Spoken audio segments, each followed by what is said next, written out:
jamais vu encore une planète aussi majestueuse.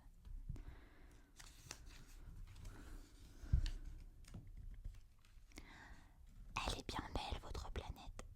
Est-ce qu'il y a des océans?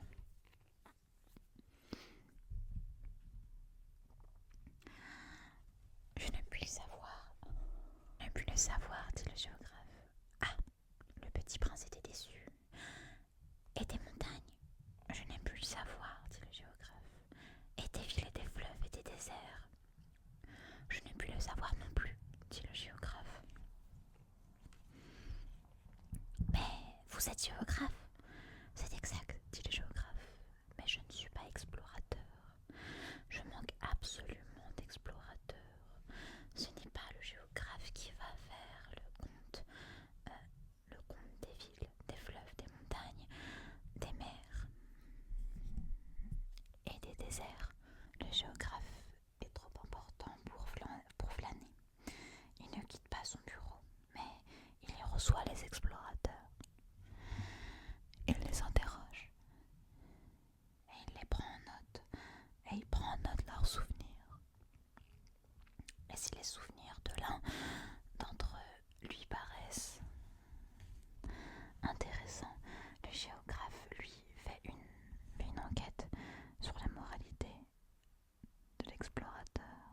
Pourquoi ça? Parce qu'un explorateur qui mentirait entraînerait des catastrophes dans les livres de géographie. Et aussi un explorateur qui pourrait trop... Pourquoi ça? Dit le petit prince. Parce que les ivrognes voient double. Alors le géographe noterait de... I'm sorry.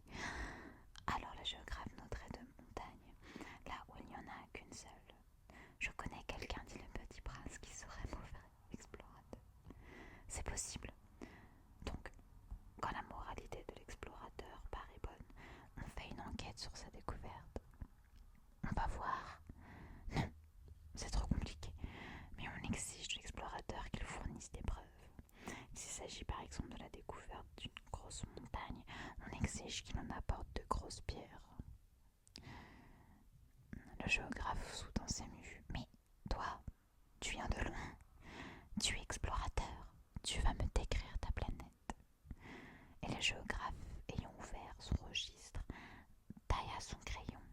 Note d'abord au crayon les récits des explorateurs. On attend, pour noter à l'encre, que l'explorateur ait fourni des preuves. Alors, interrogea le géographe.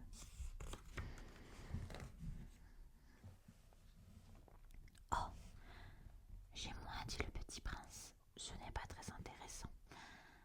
C'est tout petit. J'ai 3 volcans, 2 volcans d'activité et un volcan éteint. Mais on ne sait jamais. On ne sait jamais, dit le géographe. J'ai aussi une fleur. Ne tombe pas des fleurs, dit le géographe. Pourquoi ça? C'est plus joli. Parce que les fleurs sont éphémères. Qu'est-ce que signifie éphémère? Les géographies, dit les géographes, sont des livres les plus sérieux de tous les livres. Elles ne sont des... Il est très rare qu'une montagne change de place. Il est très rare qu'un océan se vide de son eau. Nous écrivons les choses éternelles, mais les volcans éteints peuvent se réveiller, interrompit le petit prince. Qu'est-ce que signifie éphémère? Que les volcans soient éteints ou soient éveillés, ça revient au même. Pour nous autres, dit le géographe, ce qui compte pour nous, c'est la montagne. Elle ne change pas. Mais qu'est-ce que signifie éphémère? Répéta le petit prince qui, de sa vie, n'avait jamais renoncé à une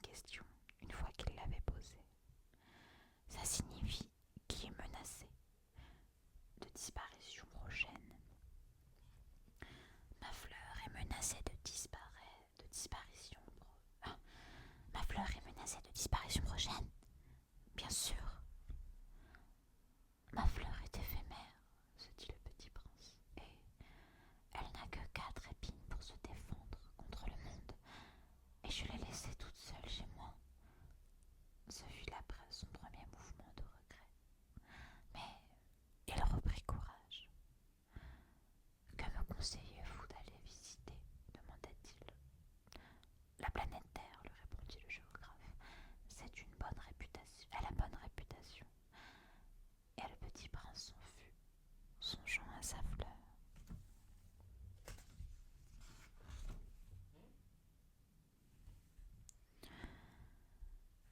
La 7e planète fut donc la Terre. La Terre n'est pas une planète quelconque. On y compte 100. Oh God, I cannot say anything. On y compte 100 rois, en oubliant un grave, 900 000 businessmen, 7 millions et demi d'ivrognes, 311 millions de vaniteux, c'est-à-dire environ 2 milliards de grandes personnes. Pour vous donner une idée des dimensions de la Terre, je vous dirais qu'avant l'invention de l'électricité, on y devait entretenir sur l'ensemble des 6 continents une véritable armée de 462 111 allumeurs de réverbères. Vu d'un peu plus loin, ça fait en effet splendide. Les mouvements de cette armée étaient réglés comme ceux d'un ballet d'opéra. D'abord venait le tour des allumeurs de réverbères de Nouvelle-Zélande et d'Australie. Puis ceux-ci, ayant allumé leur lampion, s'en allaient dormir. Alors entrait à leur tour dans la danse des allumeurs des réverbères de Chine et de Sibérie. Pour eux aussi,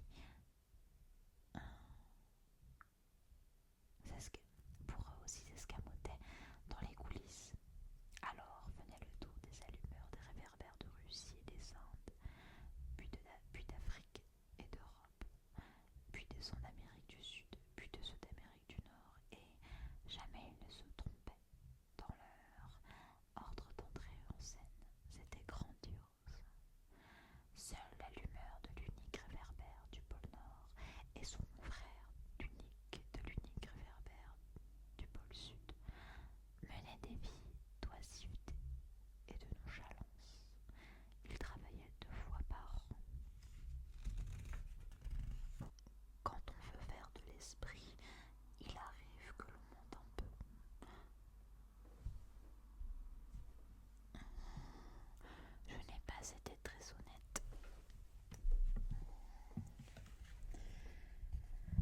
Je n'ai pas été très honnête.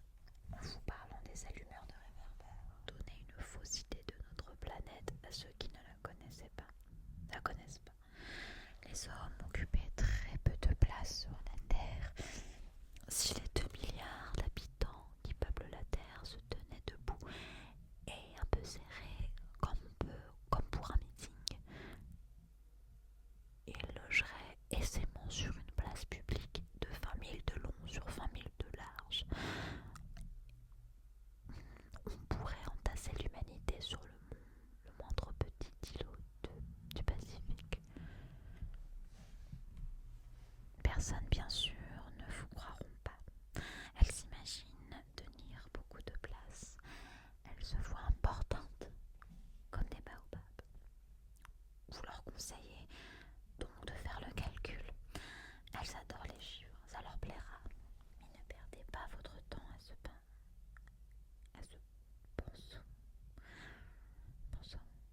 pensons. Mais ne perdez pas votre temps à ce pensum. Inutile, vous avez confiance en moi. Le petit prince, une fois sur terre, fut donc bien surpris de ne voir personne. Il avait déjà peur de s'être trompé de planète quand un anneau couleur de lune remuait dans le sable. Bonne nuit, fit le petit prince à tout hasard.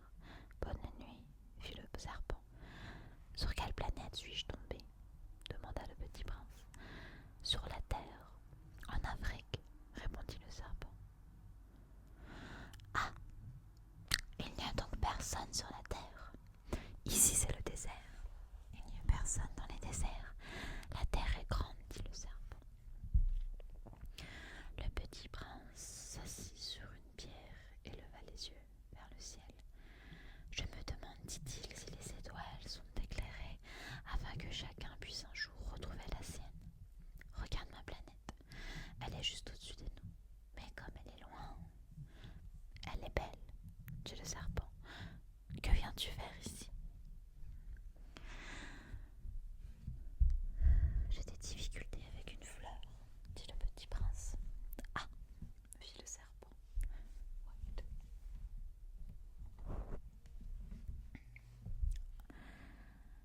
Et il se tue. Où sont les hommes? Reprit enfin le petit prince. On est un peu seul dans le désert. On est seul aussi chez les hommes, dit le serpent. Le petit prince le regarda longtemps. Tu es une drôle de bête, lui dit enfin. Mince comme un doigt. Mais je suis plus puissant que le doigt d'un roi, dit le serpent. Le petit prince eut un sourire. Tu n'es pas bien puissant. Tu n'as même pas de pattes. Tu ne peux même pas voyager. Je puis t'emporter plus loin qu'un navire, dit le serpent. Il s'enroula autour de la cheville du petit prince comme un bracelet d'or. Celui que je touche, je le rends à la terre dont il est sorti, dit-il encore. Mais tu es pur et tu viens d'une autre étoile. Le petit prince ne répondit rien. Tu me fais pitié, toi, si faible sur cette terre de granit. Je puis t'aider un jour si tu regrettes trop ta planète. Je puis. Oh, j'ai très bien compris, fit le petit prince. Mais pourquoi parles-tu toujours par énigme? Je les résous toutes, dit le petit prince. Et ils se turent. Le petit prince traversa les déserts et ne rencontra qu'une fleur à 3 pétales, une fleur de rien du tout. Bonjour, dit le petit prince. Bonjour, dit la fleur. Où sont les hommes? Demanda poliment le petit prince. La fleur, un jour, avait vu passer une caravane. Les hommes, il en existe, je crois, 6 ou 7. Je les ai aperçus il y a des années, mais on ne sait jamais où les trouver. Le vent les promène. Ils manquent de racines. Ça les gêne beaucoup. Adieu, dit le petit prince. Adieu, dit la fleur.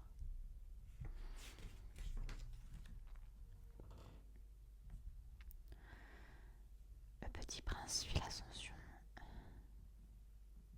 Le petit prince fit l'ascension d'une haute montagne, les seules montagnes qu'il eût jamais connues étaient les 3 volcans qui lui arrivaient aux genoux, et il se servait du volcan éteint comme d'un tabouret. D'une montagne haute comme celle-ci, se dit-il donc, j'apercevrais d'un coup toute la planète et tous les hommes, mais il n'aperçut rien que des aiguilles de roc bien aiguisées. Bonjour, dit-il à tout hasard. Bonjour, bonjour, bonjour, répondit l'écho. Qui êtes-vous? Dit le petit prince. Qui êtes-vous? Qui êtes-vous? Qui êtes-vous? Répondit l'écho. Soyez mes amis, je suis seul, dit-il. Je suis seul, je suis seul, je suis seul, répondit l'écho. Quelle drôle de planète, pensa-t-il alors. Elle est toute sèche et toute pendue et toute salée. Les hommes manquent d'imagination. Ils répètent ce qu'on leur dit. Chez moi, j'avais une fleur qui parlait toujours la première.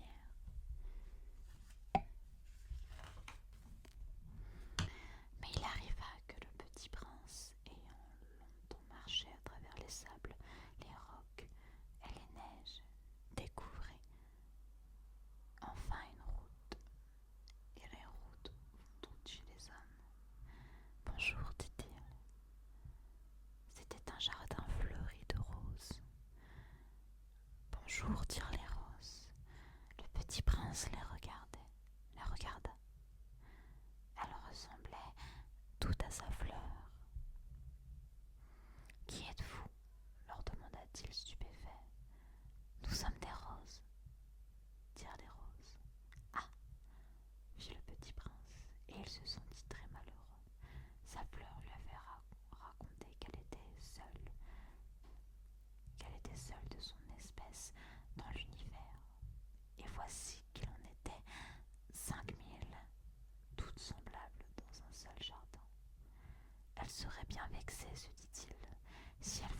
obligé de faire semblant de la soigner, car sinon pour m'humilier, moi aussi, elle se laisserait vraiment mourir.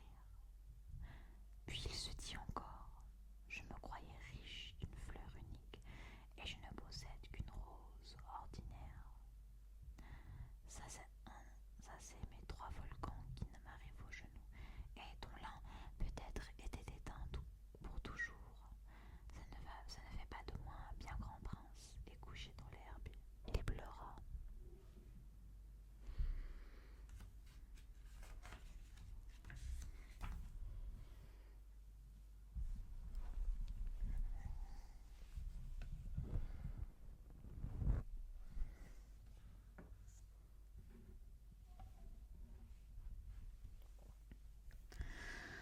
C'est alors qu'apparut le renard.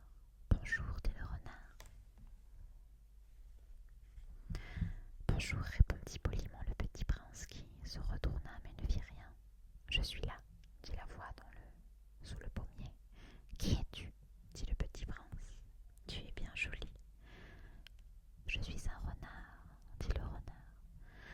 Viens jouer avec moi, lui proposa le petit prince. Je suis tellement triste. Je ne puis pas jouer avec toi, dit le renard.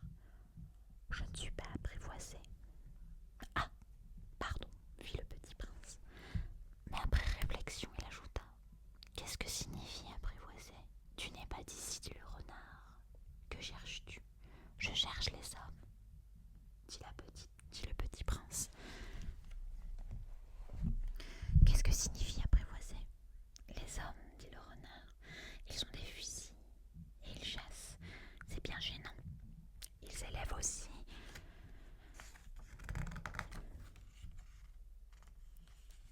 des poules. Ça leur intéresse. Tu cherches des poules? Non, dit le petit prince. Je cherche des amis. Et qu'est-ce que signifie apprivoiser? C'est une chose trop oubliée, dit le renard. Ça signifie créer des liens.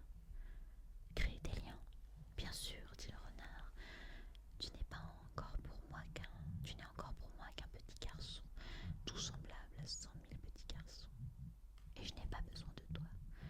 Et tu n'as pas besoin de moi non plus. Je ne suis pour toi qu'un renard semblable à 100 000 renards. Mais si tu m'apprivoises, nous aurons besoin l'un de l'autre. Tu seras pour moi unique au monde. Je serai pour toi unique au monde. Je commence à comprendre, dit le petit prince. Il y a une fleur. Je crois qu'elle m'a apprivoisé. C'est possible, dit le renard. On voit sur la terre toutes sortes de choses. Oh, ce n'est pas sur la terre, dit le petit prince. Le renard parut très intrigué. Sur une autre planète? Oui. Il y a des chasseurs sur cette planète? Il y a des chasseurs sur cette planète-là? Non. Ça, c'est intéressant, dit-le. Et des poules? Non. Rien n'est parfait, soupira le renard. Mais le renard revint à son idée. Ma vie est monotone. Je chasse des poules.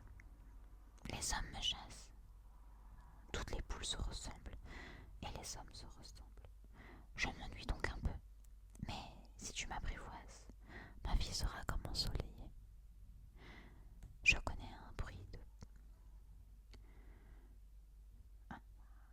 Je connaîtrai un bruit de pas qui sera différent de tous les autres. Les autres pas me font rentrer sous terre. Le tien m'appellera hors du terrier, comme une musique. Le tien m'appellera hors du terrier, comme une musique. Et puis regarde, tu vois, là-bas les champs de blé. Je ne mange pas de pain. Le blé pour moi est inutile. Les champs de blé ne me rappellent rien. Et ça c'est triste. Mais tu as des cheveux couleur d'or. Alors, ce sera merveilleux quand tu m'auras apprivoisé. Le blé qui est doré me fera souvenir de toi et j'aimerai le bruit du vent dans le blé.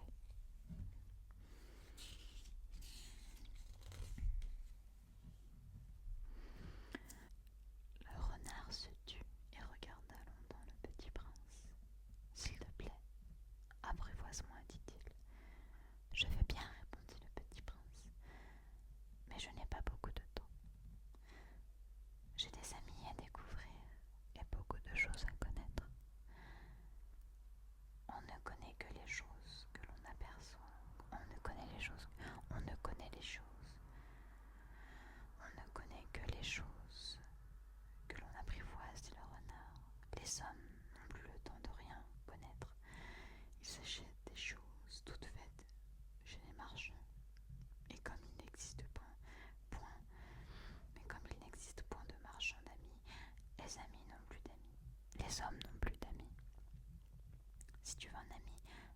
apprivoise-moi.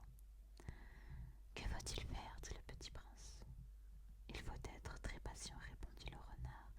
Tu t'assoiras d'abord un peu loin de moi, comme ça, dans l'herbe.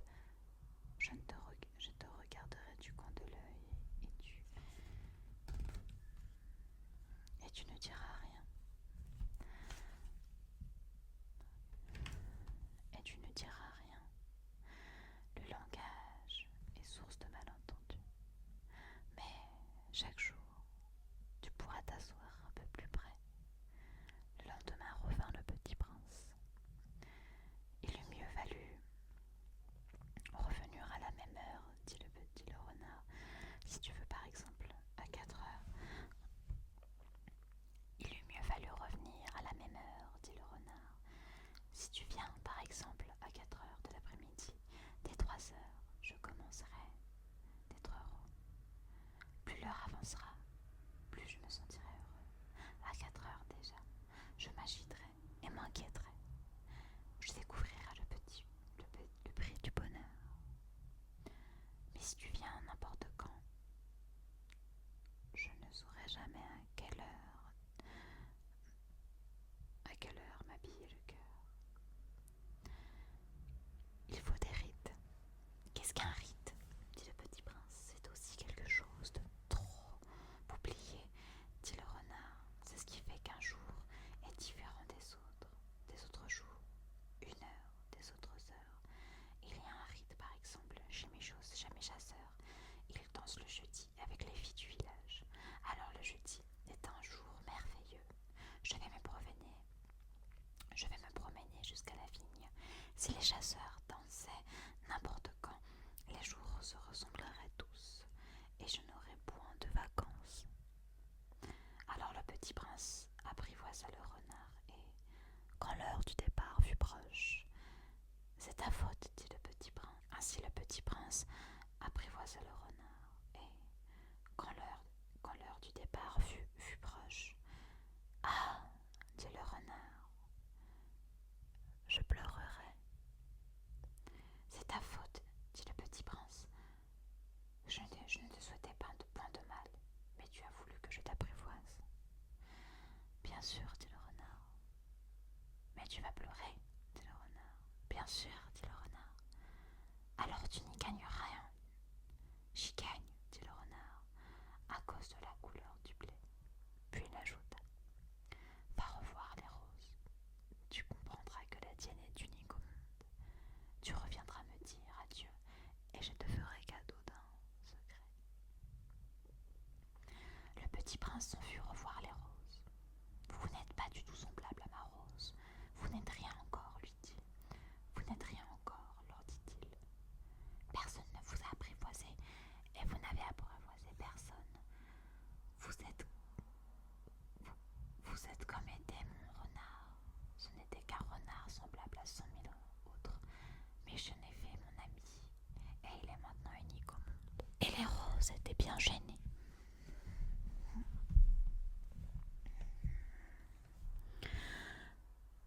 Vous êtes belle, mais vous êtes vide, leur dit-il encore. On ne peut pas mourir pour vous. Bien sûr, ma rose à moi, un passant ordinaire croirait qu'elle vous ressemble. Mais elle seule, elle est plus importante que vous toutes, puisque c'est elle que j'ai arrosée, puisque c'est elle que j'ai mis sous clope, puisque c'est elle que j'ai abritée par le paravent, puisque c'est elle dont j'ai tué les chenilles, sauf les 2 ou 3 pour les papillons, puisque c'est elle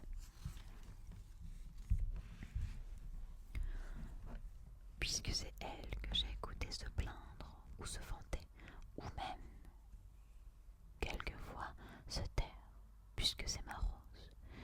Et il revint vers le renard. Adieu, dit-il.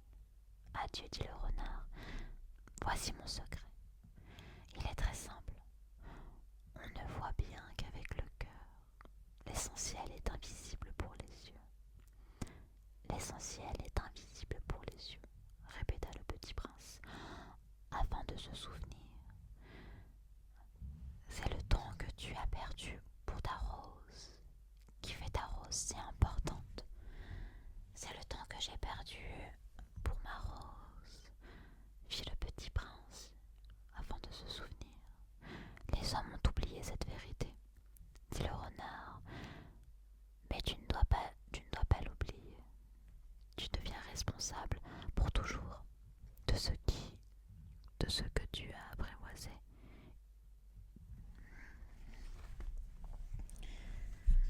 Tu deviens responsable pour toujours de ce que tu as apprivoisé. Tu es responsable de ta rose. Je suis responsable de ma